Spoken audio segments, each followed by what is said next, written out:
Ever wonder how a country gets its next generation ready to connect with the rest of the world?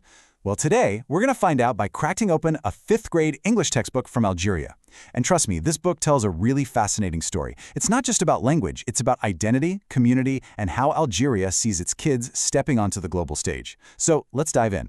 So the very first thing you see when you open this book is a welcome from this guy, Najib. And get this, he's not a teacher, he's a friend.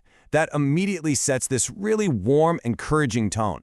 He's basically your guide for the whole journey, making the whole thing feel less like a class and more like a shared adventure. Okay, so like Najib just said, this is the 3rd English textbook for these students. So by the time they hit 5th grade, this isn't their first rodeo with English. This book is all about building on the foundation they already got in 3rd and 4th grade and really taking their communication skills to the next level. Right from the get-go, the book's introduction makes its mission super clear. The goal isn't just to memorize vocabulary or grammar rules. No, it's about giving students the confidence to actually use English. It hits all 4 key skills: listening, speaking, reading, and writing.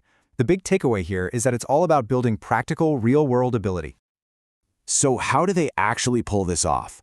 Well, every single unit in the book has this really consistent and pretty brilliant structure.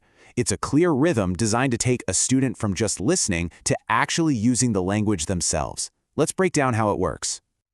What's so cool about this is the progression, right? Every lesson kicks off with a song, to make it fun and sticky. Then they move into listening and repeating to really nail down the pronunciation.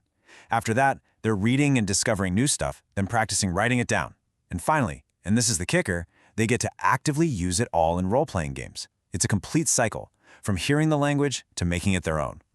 The whole school year is basically this big journey, broken down into 6 main themes, or sequences as the book calls them. And these themes aren't just random. They follow this really logical path that starts with the student's own world and then gradually zooms out to the rest of the globe. Just a quick heads up, the book calls its chapters sequences. Simple enough, right? And there are 6 of them in total to get them through the school year. So the very first sequence is all about jobs and occupations. It kicks off with a song called "What Do You Want to Be?" I mean, how smart is that? It grounds the learning in something deeply personal, the kid's own dreams and future. It's a really clever way to make the language feel relevant right away. And from that starting point, their world just keeps getting bigger. Sequence 2 is about hobbies, personal interests. Then sequence 3 dives into their hometown, helping them talk about their own community. And then sequence 4, showing the way, gives them the practical language they need to actually get around town. You can literally see their world expanding step by step. And this is where they take the final leap. The last 2 sequences, traveling and holidays, basically throw open a window to the rest of the world. They give students the words they need to talk about visiting new places, both inside Algeria and way beyond. This brings us to what I think is one of the most fascinating things about this book. It's doing this incredible balancing act between nurturing a strong, local Algerian identity and at the same time encouraging this open, curious view of the world. It's kind of like creating an Algerian global village, right there on the page. Just look at this comparison. On one side, you've got lessons that are 100% rooted in Algeria. Characters are living in and talking about real Algerian cities, like Oran and Annaba. But then, on the flip side, those same characters have family visiting London, Japan, and the USA. Students are learning about Big Ben right alongside local landmarks in tennis. Yeah, this table just lays it all out, crystal clear. Look at that mix. A student using this book isn't just learning English in some abstract void. They're learning to use it as a bridge between their own home and the entire world. And here's a perfect example of that local connection.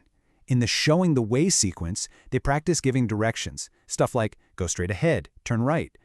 This makes English a really practical, useful tool for their everyday life, right where they are. And then, boom, you get this. A character sends a message saying, "I am on a vacation in London. I want to see Big Ben."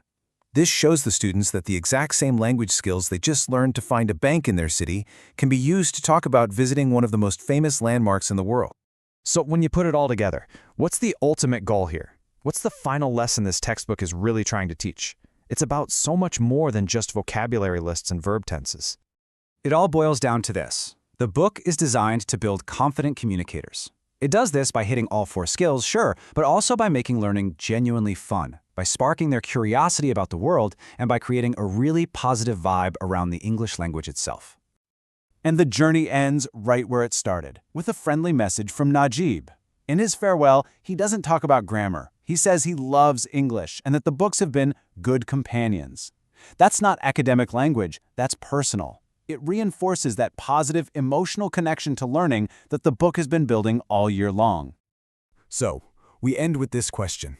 A textbook isn't just a pile of facts, it's a carefully crafted window onto the world. By so skillfully balancing the local and the global, this book isn't just teaching English. It seems to be shaping a generation of young Algerians to be confident in who they are and curious and ready to connect with the world beyond their borders. It's a pretty powerful reminder of how education can quietly shape the future.